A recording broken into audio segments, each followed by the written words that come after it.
Oh, je ne vous avais pas vu. Salut, c'est Serge.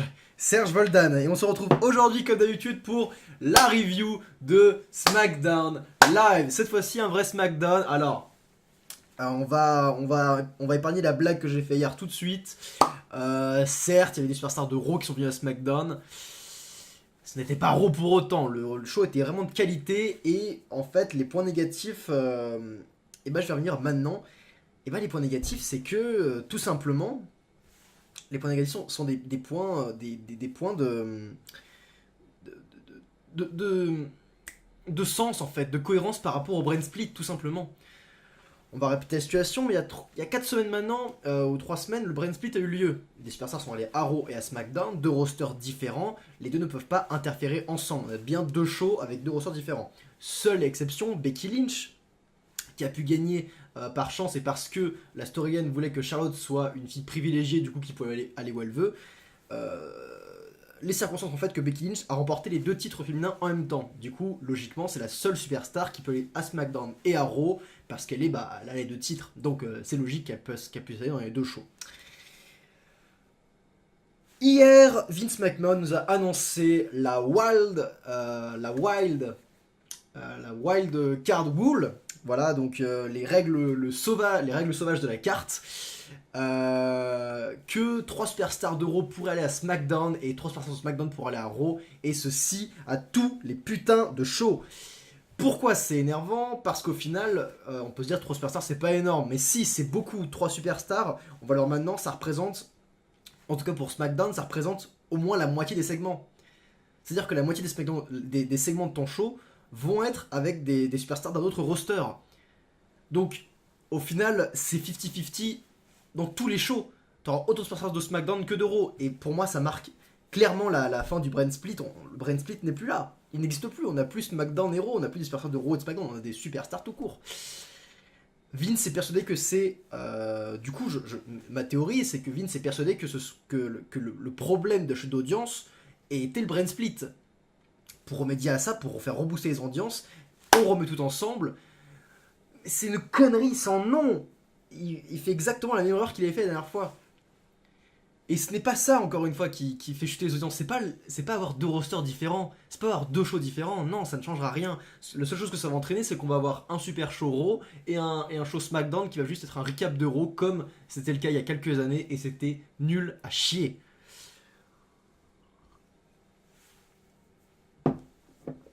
Bref.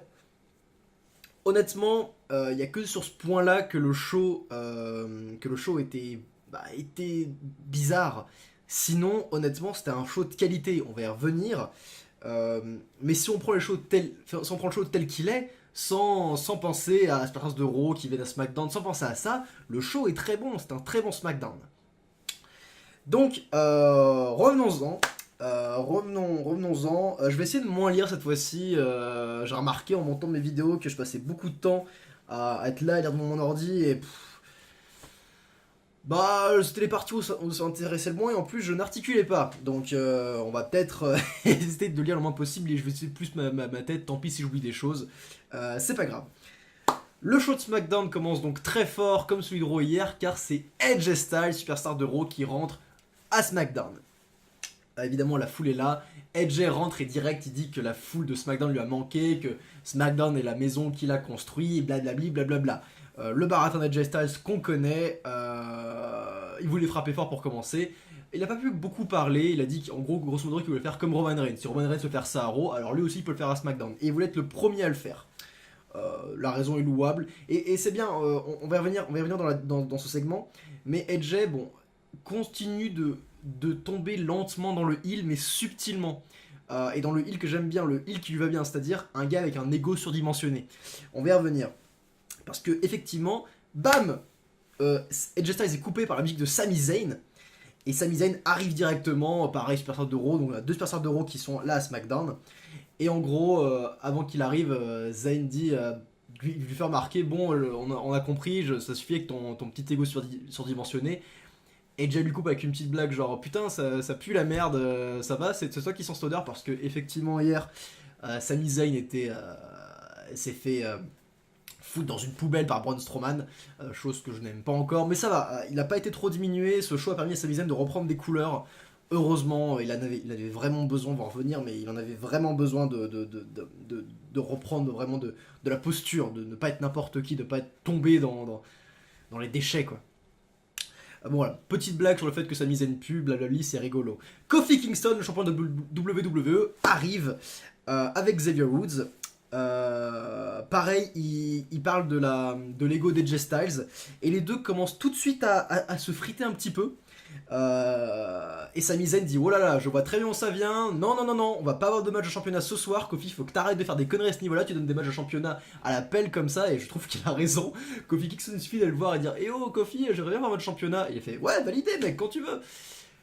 Kofi, faut que tu te calmes. Sinon, ton règne va pas durer très longtemps. Fais attention.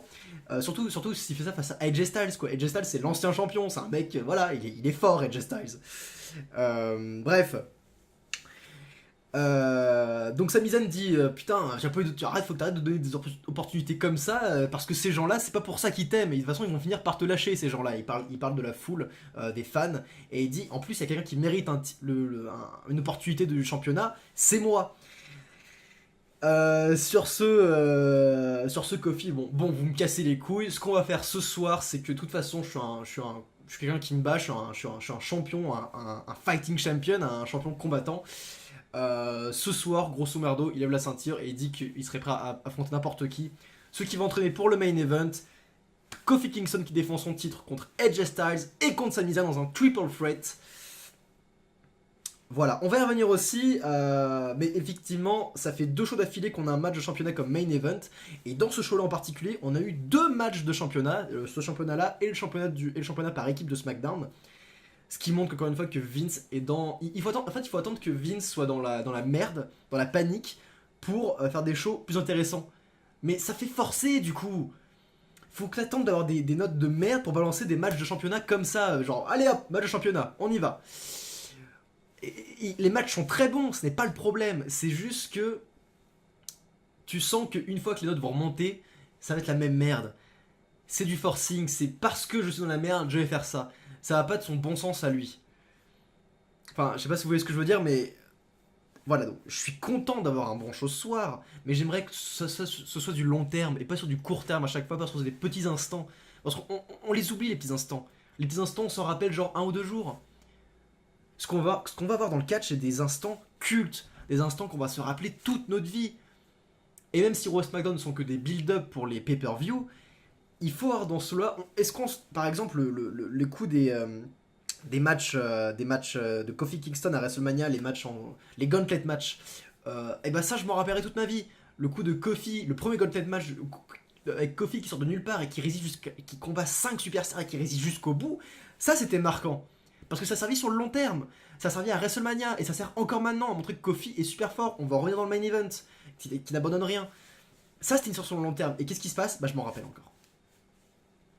Parce que c'était génial.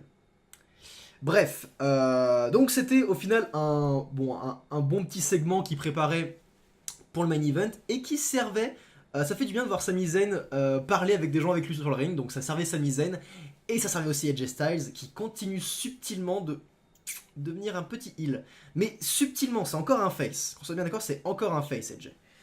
Mais voilà. Ensuite, on retrouve d'autres Kevin Owens qui est dans sa voiture, il me semble. Il dit qu'aujourd'hui c'est son anniversaire, du coup il sera pas là au show. Et bah écoute, bon anniversaire Kevin Owens. Et bah bon vent. On se retrouve à Money in the Bank, hein.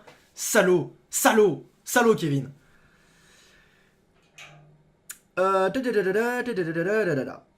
Oui, ensuite qu'est-ce qu'on a? On a une petite pareil, un petit segment filmé qui dit qu'Ali espère que Money in the Bank va lui permettre de reprendre la chance qu'il avait perdue, parce qu'effectivement tout ce bordel avec Kofi Kingston c'est arrivé en grande partie parce que Mustafa Ali s'est blessé. Parce qu'à la place, celui qui devait avoir le spot de Kofi Kingston, je pense la construction, c'était Mustafa Ali. Est-ce que ça aurait été exactement le même? Peut-être pas. Est-ce que Mustafa Ali aurait vraiment gagné contre Daniel Bryan à WrestleMania? Peut-être pas. Mais le fait est là. Kofi Kingston a eu la place que Mustafa Ali devait avoir à la base. Bref, du coup, il espère que le Money in the Bank va pouvoir lui rapporter sa chance. Effectivement, la mallette pourrait lui faire un grand besoin, même si je pense que c'est son adversaire de ce soir qui l'a mérité plus. En effet, Mustafa Ali affronte Andrade Cien Almas. Ça, c'est le genre de match que quand tu vois la carte, tu fais ok, ça va être excellent. Et effectivement, ça a commencé, ils se sont roulés dessus, mais ça a pas arrêté. En même pas une minute, ils étaient déjà à l'extérieur à faire des flips, à sauter sur les barricades. Mustafa Ali qui prend Andrade, qui fait un salto arrière avec lui sur la troisième corde. Je sais plus, il y avait plein de spots. Le match est commencé mais monstrueusement bien. Et là, alors que Mustafa Ali se relève, et la foule crie Ali, Ali, Ali. C'était waouh, c'était quelque chose, tu vois. Et voilà, Randy Orton arrive et frappe Ali dans le dos. Disqualification, le match s'arrête tout de suite. Randy, mon petit salaud de Randy Orton. Ah, il peut pas s'empêcher de venir se faufiler là et de casser les couilles. Il peut pas s'empêcher. Bref, Randy Orton, qui est donc aussi dans Money in the Bank, commence à taper Andrade, à taper Mustafa Ali. Et là, Mustafa Ali se relève et commence à et frappe Randy Orton. Les deux se regardent. Ils commencent à changer quelques coups. Mais Randy Orton prend le dessus. Il soulève Mustafa Ali dans les airs. Et bam, RKO. RKO, qu'est-ce que c'est? Épique. À peine il se relève que Andrade Cien Almas sur la troisième corde saute sur Randy Orton. Mais Randy Orton, bam, deuxième RKO. La foule est dingue. La foule est dingue. Et Randy, la musique de Randy arrive et Randy regarde la manette en haut et fait ce sera moi. Et donc ce ne sera pas toi. Parce que tout le monde le sait, il ne faut jamais faire ça avant le Money in the Bank. C'est une belle connerie de faire ça. De toute façon, je ne pense pas que Randy Orton gagnera la mallette. Il n'en a pas besoin, il l'a déjà gagné auparavant. Voilà. Mais en tout cas, il va servir à faire de bons spots. Et comme on l'a vu là, les spots RKO marchent toujours. C'est incroyable. Bref, c'était un bon match qui aurait pu être un excellent match si Randy Orton n'était pas arrivé, mais ça sert l'histoire, et si ça sert l'histoire, ça ne me dérange pas. Ça build un match de ladder, ça ne me dérange absolument pas tant que les interférences et tant que les coups comme ça font avancer l'histoire. Et en plus, ça montre la frustration de ne pas avoir pu. Parce que maintenant, je veux voir Mustafa Ali contre Andrade Cien Almas dans un match de 30 minutes. Je veux voir ça. Parce que les gars se tuent, quoi. Vraiment, c'était super bien. Bref. On arrive, Shane McMahon arrive sur le ring. Pareil, Shane McMahon, c'est la seule personne avec Becky Lynch que je trouve qui peut venir à Raw et à SmackDown. Parce qu'au final, c'est un mec de l'autorité. Ce n'est pas un catcheur à part entière. Bref, Shane arrive et il veut parler de la division par équipe de SmackDown. En effet, les Hardy Boys ont dû abandonner les titres la semaine dernière. Et du coup, il faut une nouvelle équipe. Et Shane est prêt à donner les titres à une équipe méritante. Il montre la scène et là, c'est Daniel Bryan et Eric Rowan qui avancent sur le ring lentement. Et je suis oh putain, oui. Donc voilà, le retour de Daniel Bryan qui va donc apporter. J'avais parlé la semaine dernière que l'équipe, enfin le roster de SmackDown n'avait plus d'équipe. Et bah ouais, Bryan et Rowan, c'est parfait, c'est exactement ce qu'il fallait. Et c'est vrai que je n'y ai pas pensé. Je pensais à Bryan en tant que catcheur solo. Mais en équipe, bah, il va être monstrueux. Mais qui va pouvoir les battre en fait? Qui va pouvoir battre Daniel Bryan et Eric Rowan? Parce qu'on va le voir du coup. Voilà, ils sont là. Shane était prêt à donner les titres à Daniel Bryan et Eric Rowan. Et là, la musique des Usos arrive. Et c'est les Usos d'Euro qui se ramènent. Ces petits connards de Usos qui s'amusent tous les jours à humilier des personnes, à leur faire des pranks, etc. C'est voilà. C'est incroyable. Il suffit d'un segment pour ne plus aimer les Usos. C'est dire la puissance d'écriture de Vince McMahon qui te permet de détester des catcheurs. Sauf que le problème, c'est que là, les Usos sont présentés comme des faces. Mais je suis désolé, je peux avoir des gens qui martyrisent et qui humilient des catcheurs en tant que face. En plus, ils arrivent, ils viennent de Raw et ils disent que eux ont le droit d'avoir l'opportunité d'accéder au titre de SmackDown. Ça n'a aucun putain de sens. C'est ça le problème. Évidemment, le match Usos Daniel Bryan contre Eric Rowan, c'est cool et je veux voir ça parce que c'est des catcheurs excellents. Rowan, quand il est avec Daniel Bryan, il est très bon. On va le voir là, il a été très bon dans ce match-là. Évidemment que ce match va être bon. Mais ça n'a pas de sens. Si jamais les Usos gagnent, qu'est-ce qui se passe? Et bah les Usos viennent à tous les shows. Parce que c'est des super sortes de Raw, donc ils ont le droit d'être à Raw. Mais vu qu'ils sont de SmackDown, bah ils ont le droit d'être à SmackDown. Et ça devient un bordel sans nom. Donc évidemment, quand j'ai vu ça, je me suis dit, bah voilà, Daniel Bryan et Rowan vont gagner le match. Effectivement, ils l'ont gagné. Mais en soi, c'est juste stupide. C'est juste stupide. Bref. Les Usos, je suis pas derrière eux. Depuis ce segment avec les Revival, je peux pas être derrière eux. Et je sais que c'est pas leur faute. Je sais que c'est l'écriture, mais voilà, ça m'emmerde. Apparemment, c'est Roman Reigns qui leur a dit qu'ils pouvaient venir à SmackDown comme ça. Pourquoi pas, c'est leur cousin ou sa même famille, je sais plus trop. Donc ouais, pourquoi pas. Et du coup, Shane accepte de mettre les titres en jeu, de faire ce match Daniel Bryan et Rick Rowan contre The Usos.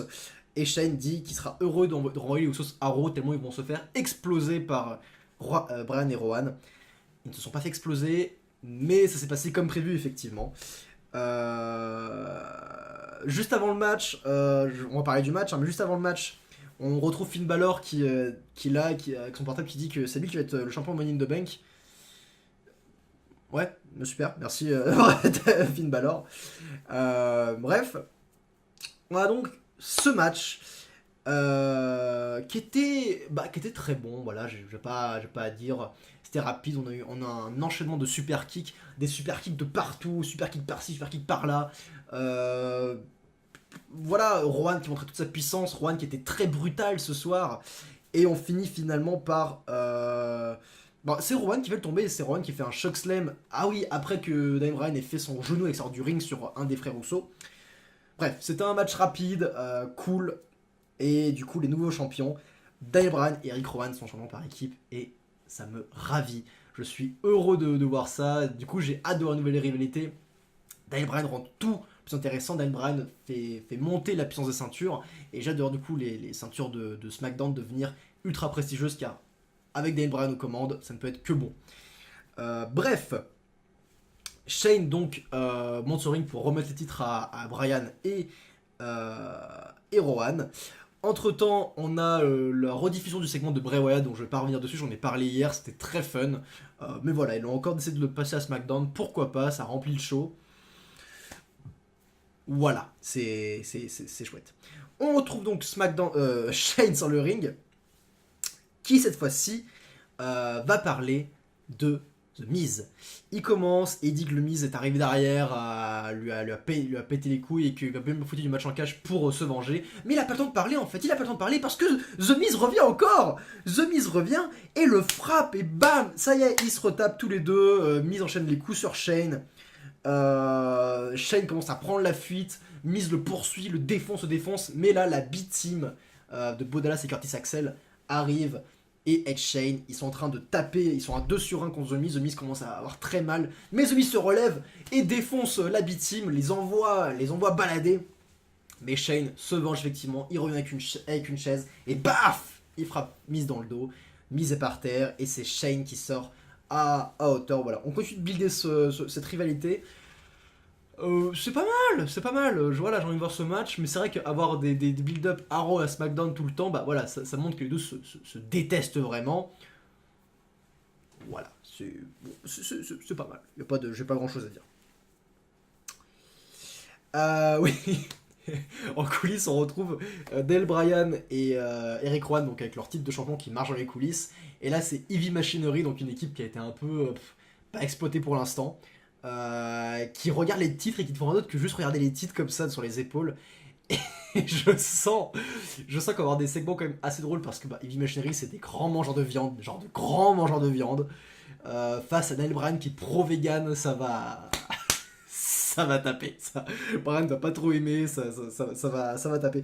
Pourquoi pas, ça peut être drôle. Comme première petite rivalité tranquille, ça peut être sympa justement, Heavy Machinery. Bref. C'est l'heure du roster féminin d'arrivée. On a donc les femmes du Money in the Bank qui se battent. Carmella et Ember Moon s'allient pour affronter Sonya Deville et Mandy Rose.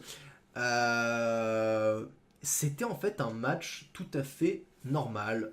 On a bien insisté sur le fait que ce match-là, l'histoire, c'était que effectivement, Ember Moon était la plus forte. Elle faisait beaucoup de prises, elle avait l'avantage longtemps. Mais grâce à Sonya Deville qui protégeait Mandy Rose, et Mandy Rose a pu résister à certains coups, a pu éviter certains coups et donc prendre l'avantage et faire son finisher sur Ember Moon et faire le tomber. Voilà, c'est donc Sonya Deville qui permet à Mandy Rose de gagner. si sur le long terme, et si finalement Sonya Deville va finir par se rendre compte qu'elle est meilleure et que sans elle, Mandy Rose n'est rien, je suis ok pour cette histoire. Les deux pour l'instant sont ensemble, faut encore les laisser ensemble, elles fonctionnent bien ensemble. J'aimerais que plus tard, Sonya Deville laisse tomber Mandy Rose évidemment. À la fin, on a Paige qui arrive à la fin du combat, avec Kairi-Sen et Asuka, son équipe. Les deux équipes se dévisagent et Paige dit que la semaine prochaine, les deux équipes s'affronteront. Ok, bah c'est cool. On dirait un peu NXT, on prépare des matchs pour la semaine prochaine et ça c'est très cool. J'ai beaucoup aimé ce teasing. J'ai vérifié tout enregistre, ouais, là aussi je vais vérifier. Ouais, tout se passe bien. Alors ça je vais lire parce que j'ai pas eu la chance de voir ce segment là. En coulisses, Kayla est avec Matt Hardy, il lui demande des commentaires sur la blessure de Jeff Hardy. Alors Matt dit que Jeff a été opéré avec succès et sera de retour encore plus fort. Bah, tant mieux pour Jeff, je suis content pour lui. R-Truth arrive et dit qu'il est venu lui dire quelque chose mais il a oublié. Je sais pas si ça passait exactement comme ça, mais si vraiment R-Truth est arrivé en genre... non, rien. ça aurait pu être très drôle. Matt demande si c'était sur Lars Sullivan. Truth dit que Sullivan est vicieux. Et là, ça, à ce moment-là, j'ai vu parce qu'effectivement, Lars Sullivan va revenir, Kayla va prendre la fuite et Sullivan va attaquer R-Truth et va aussi lancer Matt contre un mur. Alors qu'R-Truth commence à reprendre le dessus, à essayer de donner des coups, ça ne fait rien. Sullivan qui chope R-Truth et lui fait un powerbomb sur une table. Voilà, Sullivan est encore monstrueux. La rivalité R-Truth-Sullivan continue d'être buildée. Je pense qu'on aura bientôt un match, pourquoi pas à Money in the Bank dans le kick-off, je pense. Ça peut être cool d'avoir une fin à cette petite rivalité, à cette construction. Voilà, on continue, c'est tout à fait classique. Sullivan, monstrueux, c'est la même chose depuis un mois et ça marche bien. Ah là là, de retour en coulisses, on a un segment Aleister Black qu'on avait déjà eu la semaine dernière. Et bah, je peux vous lire de quoi il parle, mais en gros, Black dit que lorsqu'on est rejeté, ça laisse beaucoup de marques, pardon. Pour ses adversaires, il doit s'excuser pour se laisser aller au détriment des autres. Maintenant, il doit demander pardon pour ses péchés, il va prendre des victoires venant des autres. Bref, il y a un aspect vachement mystique dans son discours. Voilà, on construit la mysticité du personnage. Voilà, ça fait 2 semaines d'affilée. Maintenant, stop. Après Money in the Bank, stop. Qu'on se met d'accord. Parce que j'ai pas envie de voir Aleister Black faire des petites promos comme ça à la Bray Wyatt toutes les semaines. C'est hors de question. Ok ? C'est un catcheur ultra talentueux, ultra charismatique. Faut pas gâcher ça. Et sur le in-ring, il est meilleur que Bray Wyatt à mon sens. Voilà. Donc Aleister Black, voilà, promo moyenne, pas par rapport à ses livraisons, mais par rapport à son texte. Son texte est bon, je ne remets pas en question ça. C'est juste la répétition des segments qui m'énerve. Et c'est aussi un problème de la WWE, c'est donc cette répétition des segments qu'on retrouve chaque semaine et qui entraîne du coup cette chute d'audience, Vince. Ce sont pas le roster, c'est la répétition des segments. C'est exactement ça. C'est pas mauvais, qu'on soit d'accord, c'est pas mauvais. Mais c'est juste la même chose qu'on a vu la semaine dernière. C'est tout. C'est l'heure du main event, match que j'avais hâte de voir. AJ Styles, enfin Kofi Kingston qui défend son titre contre AJ Styles et Sami Zayn dans un triple threat. Kofi est accompagné de Xavier Woods. C'est important pour la suite. On va parler du match qui était tout bonnement excellent. Alors, certes, le in-ring était très bon. D'abord parler du in-ring, mais ce match avait du bon in-ring, mais aussi de l'histoire. Et ça, c'est ce qui fait les bons matchs. Qui fait les très bons matchs, ce ne sont pas genre juste avoir des bons coups et des bons enchaînements. Non, c'est aussi l'histoire qui est à l'intérieur. Et l'histoire était très bonne. Et ce main event remplissait parfaitement sa fonction de main event. Ce que j'ai envie de noter d'abord, c'est que encore une fois, AJ Styles a été ça fait 2 matchs que je vois AJ Styles qui est au top de sa forme. Genre vraiment, en ce moment, je trouve qu'il a quelque chose, mais c'est dingue. Il est dans des spots qui étaient monstrueux. Il a pris de ses coups, AJ, il a pris de ses coups. Et à la fin du match, on ne le voyait plus, il était à l'extérieur du ring, il ne bougeait plus. J'espère qu'il n'est pas blessé. Parce que vraiment, son absence à la fin du match, je l'ai quand même remarqué. Mais il a pris des sacrés coups dans ce match, voilà, je l'ai trouvé monstrueux. Kofi pareil, Sami Zayn c'était un peu l'inverse, il était assez absent au début du match, mais il est venu plus vers la fin. L'histoire c'est que AJ et Kofi se sont défoncés la gueule pendant que Sami Zayn a pris un petit peu cher, mais était quand même, voilà, était un peu en dehors du match. Alors que Kofi commence à prendre des couleurs, Kevin Owens arrive de nulle part, alors qu'il a dit qu'il ne serait pas là pour le show. Il arrive de nulle part, il choque Xavier Woods, il le défonce à l'extérieur du ring et il se barre. Kofi genre putain mais tu branles quoi? Sami Zayn en profite pour arriver derrière, choper, bam, finisher, Blue Thunder Bomb. Il fait le tomber, Kofi kick out. Sami Zayn est un peu frustré. Kevin Owens dit allez encore, recommence. Sami Zayn le prend, boum, Blue Thunder Bomb, deuxième finisher. Il fait le tomber, 1, 2, kick out par Kofi Kingston. Sami Zayn n'en revient pas. Mais il abandonne pas, il se relève et là il fait un troisième Blue Thunder Bomb et je fais non. Non, quand même pas, non. 1, 2, kick out, Kofi Kingston résiste. On est sur la même dynamique qu'on a vu il y a quelques mois avec Kofi Kingston qui résiste à tout, qui n'abandonne pas, qui se relève tout le temps. Mais il était KO le mec, il était par terre, la tête collée contre le sol. C'était très beau à voir. Et Sami Zayn, on voyait la frustration sur son visage. Alors qu'Edge était dehors, Edge ne peut plus rien faire, il ne peut plus arriver. C'est entre Zayn et Kofi. Et voilà, Zayn a enchaîné 3 finishers sur Kofi. Il est prêt à lui faire, son deuxième, c'est-à-dire le Hell of a Kick, je crois. C'est-à-dire un coup de pied dans le visage du mec, alors que celui-ci est allé dans le coin du ring. Un coup de pied qui doit faire très très mal. Sami Zayn y va, il court, mais Kofi se relève. Trouble in Paradise, coup de pied dans la tête aussi. Il fait le tomber. 1, 2, 3. Kofi conserve son titre. Voilà. C'était génial. C'est un match qui, alors, tout le long a bénéficié d'excellents spots grâce à Edge. Enfin, les trois en fait. Les trois sont d'excellents catcheurs. Et à la fin, on a plus insisté sur l'histoire, sur le build-up du match Kevin Owens et Kofi Kingston. Mais ça, c'est un classique. Ça aurait pu juste s'arrêter à Owens qui attaque Sami Zayn, qui attaque Xavier Woods. Mais non, ça allait plus loin. Ça allait plus loin dans le sens où Kofi Kingston a résisté encore une fois. Et Owens quitte la scène à la fin, frustré. Et je sens que si vous voulez aller plus loin, il faut que Kevin Owens élabore une stratégie. Il vient de voir Sami Zayn échouer en faisant 3 finishers. Ce n'est pas la bonne solution contre Kofi Kingston. Il faut taper ailleurs. Et Kevin Owens, en tant que heel malin, faut qu'il trouve la bonne solution. Et j'espère qu'ils vont insister là-dessus et qu'ils vont rendre Kevin Owens très intelligent. Voilà, oui, à la fin du combat, du coup, Kayla va demander, une